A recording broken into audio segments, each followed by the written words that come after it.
Why are there not more people talking about the Seminole people's involvement in the practice of slavery, particularly of black people? It's a complex aspect of their history. To understand this, we need to consider the Seminoles' historical context, particularly during the 18th and 19th centuries, and their resistance to U.S. expansion during the Seminole Wars. The Seminoles were not a single homogeneous tribe, but rather a diverse group of Native American peoples who began to coalesce in Florida in the 18th century. They were primarily made up of Creek, Muskogee people who had moved southward, as well as various other groups, including the Miccosukee and Yuchi. Early Seminoles had contact with European colonizers, first the Spanish and later the British, and these interactions were often centered on trade.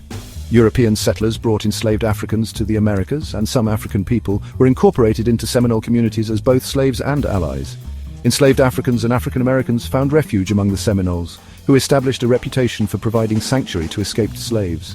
The Seminole Wars, 1817 to 1858, were critical to the tribe's involvement with slavery. The U.S. government sought to remove native tribes, including the Seminoles, from Florida, which was then a Spanish colony and later a U.S. state.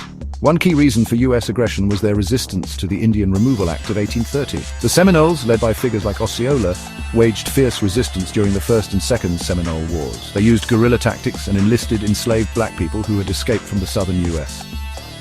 The black Seminoles played a crucial role in the defense of the Seminole communities. For instance, John Horse, a black Seminole leader, was instrumental in negotiating the terms of Seminole resistance.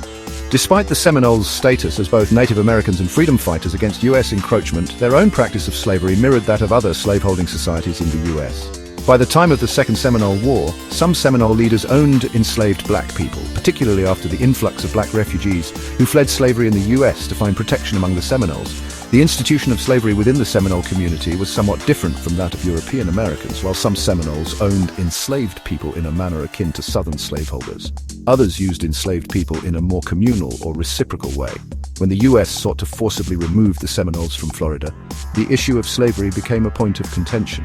The U.S. insisted that the Seminoles should return enslaved people to their former masters, whereas the Seminoles considered these individuals to be free or adopted members of their community.